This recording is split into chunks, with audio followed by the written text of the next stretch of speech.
This is the North Bridge in Concord, Massachusetts, where on April 19th, 1775, colonial commanders ordered militiamen to fire back at British troops for the first time.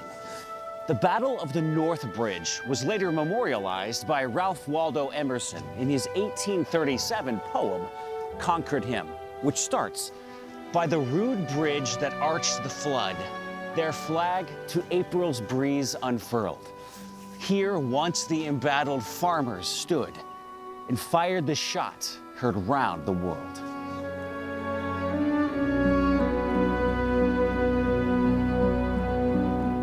Emerson wrote Concord Hymn for the dedication of this battle monument at the site of the North Bridge, which many believe to be the country's first memorial to its war casualties.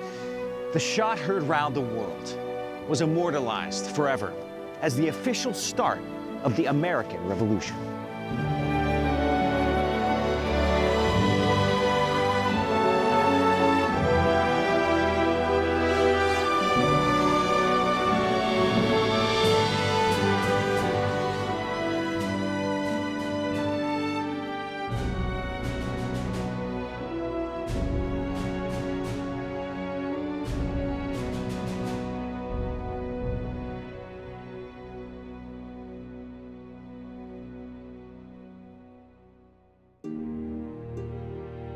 While visiting the Old North Bridge at the Minuteman National Historical Park, I was fortunate enough to meet Ranger Roger, an expert on the events that took place on that fateful day of April 19th, 1775.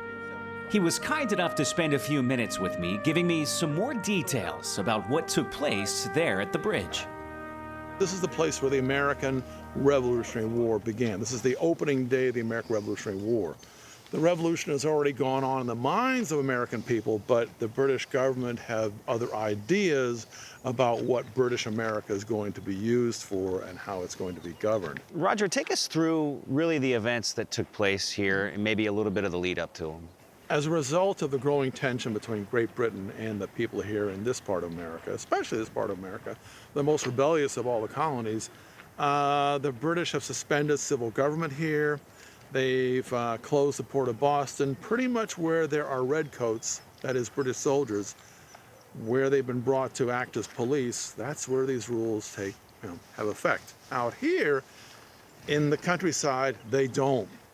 And the colonists are taking their militias. Now, everyone has to be in a militia back then. If you're 16 to 60 and you're a male, you're in the militia. You appear for periodic military training. And here in Concord is where the growing militia army, banded together for the purpose of possibly resisting the British if need be, has its supply base. The British are ordered by their commanders back home in England to send troops out here to destroy all this stuff. We don't want to have a war happening because the British don't have enough men. Their army is actually very small. They're sending a small scratch force out here of 700 men overnight, April 18th, April 19th. And the British also know where the guns and things like that are out here. So the British see this as a major threat. These 700 men under the command of Lieutenant Colonel Francis Smith of the British Army march out here, and the militia are alarmed. They've been up since midnight, and the British have gone to a place called Lexington. Whatever happened in Lexington was more of a massacre. They were surprised. They didn't think that their own government would shoot at them, but they did.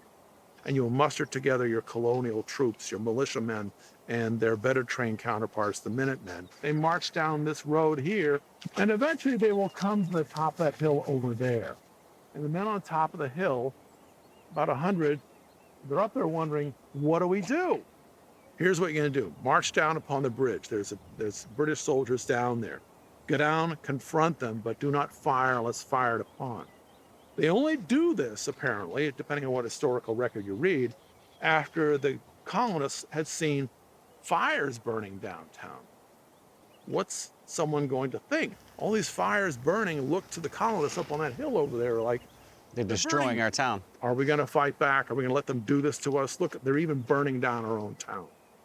This goads the commanders into action, meaning we got to vote to go down and confront the troops. They apparently decided to march down the road and confront the British troops and maybe kick them out I don't think anyone's really thinking about the consequences, the follow through what's going on here. Right, they weren't intending to start the Revolutionary War just They yet. want to kick these men out of Right. town. There's a lot of anger. It's been boiling up for the past 10 years. I think a lot of these men were fed up. They were now willing to throw their lives away at the point of a bayonet, if need be, and maybe kill if they have to. And they're marching down. They come towards the bridge. The British troops very quickly run across the bridge. British troops started firing. First, warning shots. Bang, bang, bang. Does it mean they're trying to kill the colonists? Remember that both sides using smoothbore flintlock muskets. They're not super accurate weapons. Within 50 yards, you're going to reach out and touch somebody. You're going to kill them. So as the colonists are marching down towards the bridge, the British start firing. Other British troops, we think, from just trying to put the records together, apparently thought the order to fire had been given and started firing more. And more gunfire is happening. And eventually, 2 men are killed outright in the colonial column. And at this point, Major John Buttrick, whom I mentioned before, he yells out, "Fire!" And the shot is coming down out of the sky onto these hapless British troops over here. And suddenly you've got 1 dead British soldier, 1 mortally wounded, several others wounded, including officers and sergeants. And now in an army which we thought was the world's best, but really is no longer, turn and run. They've sent for help from downtown. It wasn't forthcoming. In fact, the commander downtown sent word back saying, "You're professional soldiers. You should be able to deal with this." They're a bunch of bumpkins. They're a bunch of they're the country people. King's troops versus country people. Regulars versus the rebels. This was really, as I mentioned before, a civil war initially. Brother against brother, friend against friend, relative against relative. The militia and the minute companies kill about 73 British and wound better part of 200, and the colonists lose about 95 men. We acknowledge what happened in Lexington, but here it's broad daylight. They've got a better idea about what's happening here, and the colonists fire back. Something they don't want to do, but our government's shooting at us. They're burning down our town. They're ripping up our bridge. We can't put up with this anymore. By the end of the day, everything has changed, and we'll spend the next 7 years fighting the British. Hearing Ranger Rogers' excellent description of what took place there, standing at the very location of the events, really brought the history of that world-changing event to life. If you ever get a chance to visit the Old North Bridge at the Minuteman National Historical Park, I highly recommend you do it. It's an awesome way to make American history come to life. The idea of freedom for everyone is a gift that keeps on giving, and it's still going on to this day. We get people coming from all over the world who view this as an inspiration, from various countries, various movements, who just come here and they can't believe that farmers overturned, essentially, a king. A king. Yeah, the king wasn't put out of office, but in America, in a sense, he was.